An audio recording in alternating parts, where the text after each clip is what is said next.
This is Andi Purewal for Boxing Social in association with Pursue Fitness Sportswear, and I'm delighted to be joined by the beast, Gamal Yafai. Gamal, how are you? Good, thanks. How are you? I'm very well, thank you. I'm very well. Obviously, it's good to hear that you're doing well after what has been a pretty torrid year or so for yourself. A variety of injuries, but the two main ones obviously being the fact that you tore your bicep in both of your arms. Just talk to me about this past year or so. So basically, I thought it would be September the 8th, I think, in Birmingham. Boxer, just a tough journeyman. I think it was end of second round. Was getting on top, and I went to throw a right hand, and I just heard like a funny little sound, and then realised that I'd ruptured my bicep. Well, at the time, I just thought like, I've extended it, but it's like hurting too much. Like every time he kept hitting my arm, it kept hurting, and then I realised, you know what, bloody, because Cal had done it before. I realised, you know, I could have ruptured it, and then I think the kid got a bit of confidence because he seen that I wasn't throwing with my right hand, so he kept coming forward a bit more, and obviously hit him with a left hook and just knocked him out cold. But I'm glad it was over because the pain I was in with my right hand was just a joke. But obviously I got that operated on. I started back in December, I think. Started back training, getting strong. Then obviously Matchroom got me a date for April the I think it was April 26th, I think, in Italy. And I was sparring, and then I ruptured my bicep again, my left one. So it's a bloody nightmare. I just couldn't believe what was going on. I thought, well, how can I rupture both biceps? But when I spoke to a specialist, he did say, because I thought it'd be my right bicep, if anything, going. It'd be the same one that went before. But he says, no, it's normally it's normally the other one that goes. So if it's like, it's mad that it can, if you ruptured your left bicep, the right one can go and vice versa. So, yeah, bloody, that ruptured, and then I got that operated on straight about a week later, I think, and then yeah, been back training. I think got back training end of June, yeah, beginning of July. How did you keep yourself motivated through those injuries and try to keep yourself focused and on the end goal of just getting back out there and back into the ring? Just, you know what, I just think like everyone's in this thing where like you're getting on, you know, you just turned 28, and you need to, you know, get a move on. But I think everyone's time, like, there's kids doing well at 24. You know what I mean? There's world champions at 24. There's world champions at 31. Everyone's time is different, and I'm a big believer in that. Like, everyone will have success at their given time. And it's the same with me. I just think like it might come when I'm 29. It might come when I'm 30. I don't know. Everything's written for you, and you know, I had a son as well, so he's a big motivation for me. I had a lot of time. I could spend a lot of time with him. So yeah, like, you know, it's been boring, but is kind of like, he's helped me get through it, and you know, I'm more than motivated than ever to do well now. Do you think that's what's going to happen as well? You've been out for a year. You've just mentioned you're 28 now, and you're going to find yourself with a lot more pressure being placed on you because people think he's had a year out of the ring. You've got those ambitions to try and reach world level. People are just going to be like, maybe he needs to move a bit quicker than what he possibly should do because you've missed a year. More for them, because I'm a different animal than what I was a year ago. Even 2 years ago, I'm a different animal now. 100%. I know I've got what it takes to be a top fighter. Maybe I didn't have the mindset maybe 2 years ago as what I got now. Who I am now, I think I can beat any fight in the world, and you know, and I'll soon prove that. How far off do you actually feel that you are from world level? I know I've interviewed you now for a few years, and you've always said that at the timings of the interviews, you never thought you was more than probably 3 or 4 fights away, and now you went and fought McDonald, you lost, unfortunately. You come back, you had the injuries. Whereabouts do you find yourself with regards to chasing that world title fight? Honestly, like, people go on that defeat. I'm not thick. I'm not deluded. Any if I'd boxed how I boxed with McDonald against kids that I beat, I would have lost that night. You know what I mean? Like, I could name 3 fighters who I beat in my career that if I'd boxed them on that night, I would have lost to them. You know what I mean? So it was just one of them. It was just like, I've gone through it so many times, but obviously I didn't perform on the night, and it is what it is. I move on, but I'm a different fighter to when I was, how long was it? A year and a half ago. So yeah, but it is what it is. You know, I've got into that, like, I used to think, maybe what people caring about what people think of me. I don't care. You know what I mean? At the end of the day, as long as my mum loves me, I don't give a shit. You know what I mean? And at the end of the day, I'm just gonna carry on doing what I'm doing and proving people wrong. So I know it's early doors yet. Then, what are the initial plans with regards to your comeback? Well, I'm guessing I'll just be in a normal fight when I get back. Obviously, I've had a long time out, and then I'll be putting a good enough fight, a title fight. I don't know. We'll have to see what Matchroom can do. Obviously, them being the biggest promotion company in the world, you know, they can get me big fights. When can we see you back out for the first time? I think it'll be October now. I think October time, but you know, I'm just training now. I'm just ready for whenever. I'm ready for whenever. Like I could go in 4 weeks, you know, but I reckon probably October time. Obviously, you mentioned to me earlier on that you're going to be going back down and campaigning at super bantamweight still. I've always done. You've always boxed there, I know, yeah. But do you think it'll be any more difficult for you to try and make the weight because of the fact you've always boxed there, you've just had a year out, etc.? Maybe it will be a bit harder because obviously I've had a year out. Like I've had basically 6 months of sitting on 7 months sitting on my arse, so obviously it's going to be a bit harder. But I'll do it. You know what I mean? Like at the end of the day, I haven't grown.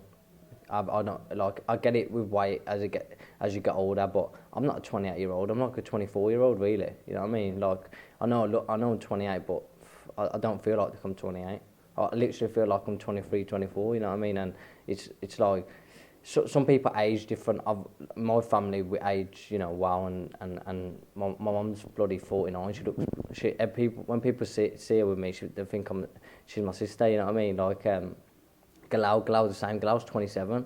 Looks like about 18. You know what I mean? Like, but yeah, I feel good. I feel I could do super bantamweight no problem. And I'll be big and strong at that weight and all. When you look at your brother Cal as well, world champion, defending his title 5 times off the top of my head, 5 times, obviously winning it as well. Nearly 3 years with that belt around his waist. Yeah. You've seen him fight in America and the opportunities he gets. Does it kind of give you that extra motivation, extra push to try and get a little taste of that for yourself? Yeah, 100%. Especially in his last fight, because seeing him like defend it so many times, becoming like obviously what people don't forget is we've been boxing together since we was kids, innit? So obviously I've seen him be just, you know, when Cal first started boxing, he was very crap. You know what I mean? He wasn't good at all, and he got better and better. But it's just seeing. Especially your brother come from nothing to something and change his life like around, it's just mad. But and that gives me motivation, you know what I mean? I want to obviously change my life, but I want to change my family's lives as well. And that's a good thing about boxing. I could be sitting here living an average life, you know what I mean? And next year I could be a multi-millionaire, you know, you just never know. But yeah, either way, I'm stay grounded and train hard and just, you know, enjoy boxing. Carl mentioned to me off camera that he remembers growing up with you guys, with yourself and Gamal sleeping on bunk beds. Yeah. Is that your record? In a bed. Yeah, 3 of us in a bed, and then forget it. Bloody nightmare. It was fucking Carl fighting 24/7. Bloody it now, but it is what it is, isn't it? Like I'm not gonna sit here and go, we had the shit is, you know, there's a lot worse off, you know, but we didn't have the best, you know, single parent. My mum just raised us up, and you know, we didn't live a bad lifestyle. We, you know, it wasn't what you see back in different countries, but you know, we didn't live a great lifestyle. And my mum put food on the table for us. She raised us up well. She took us to a boxing gym, and we just stuck at it. And you know, hopefully, like I say, everyone's path is different, and I think more time's coming. Just to move away then from yourself and on to Cal, he's obviously back now in camp, getting ready for the next time that he's planning on going out. He mentioned to me December. He's mentioned to possibly fighting on that AJ Ruiz undercard out in Saudi. Yeah. What would be your thoughts with regards to if Carl was to fight out there? I think it's a good thing because he's Arab. You know what I mean? I think it makes sense. I think see a lot of these Arab Dubai. You know, they get beyond boxing. They love boxing, but I think they're getting behind the wrong fighters. They've got an Arab world champion, the only Arab world champion, who's I think is the second only Arab world champion as well after Prince Hassim, and they don't get behind him. You know what I mean? I think Carl has to go out there and fight out there, and it'd be good for all the Arabs to see him fight, and they can see world class boxing. What was your thoughts as well on the Joshua Ruiz rematch being announced for Saudi Arabia? Was you surprised when you found out about it? No, I wasn't surprised. Like I say, they're rich country, these Arabs, and they've got money, and money talks. And at the end of the day, it's like they're switching up a bit, innit? It's like it's better for us fighters that there's other countries coming to play with a lot of money to bring to the table, and it's the same. Like I get it. I'd probably rather see Josh fighting Cardiff because he's got more of a chance. You know what I mean? He's going to have 90,000 people behind him, but I get why he's fighting in Saudi Arabia. And people got to think like this now. If you could work at a normal job for £30,000 a year, or you could go to a job bloody in a different city for 100 grand a year, what are you going to do? I know what everyone else. What would you do? Where do you work? You work in Birmingham.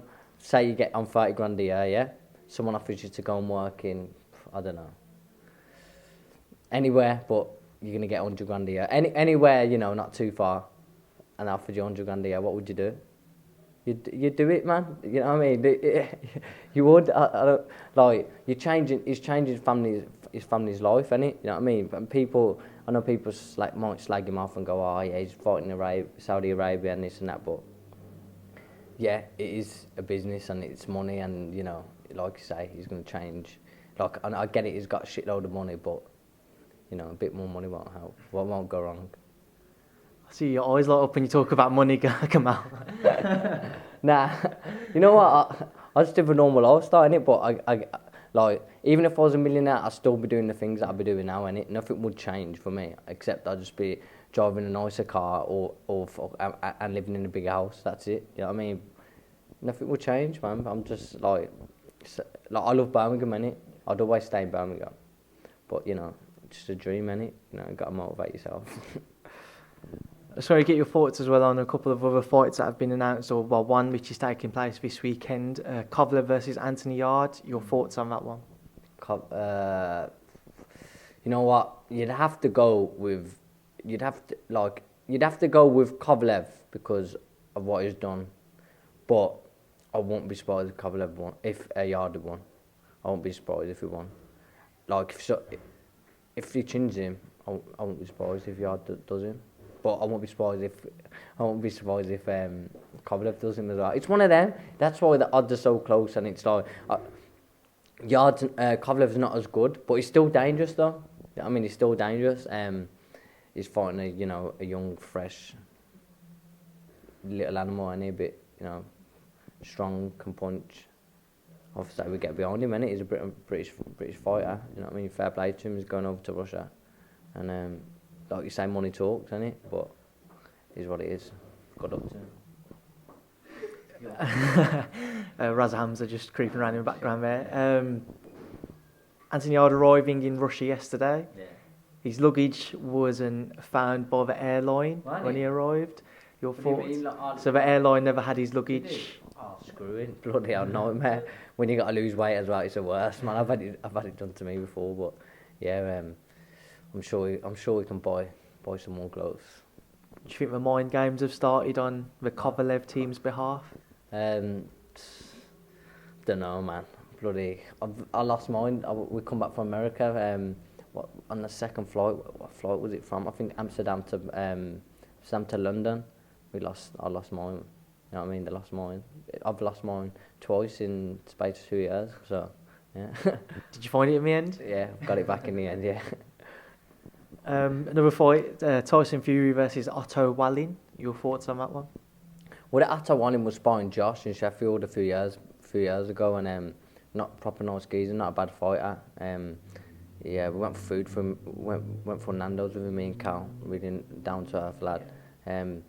It's what you know. What no one really knows how good that. I've only seen him spar Josh, so I don't really know how good he is. But on like who Tyson Fury is, I can get why people are moaning about why he's not fighting, you know, this man and that man. But at the end of the day, he's signed to fight Wilder, isn't he? So he get this one out the way and jumping Wilder, and that'd be a good fight.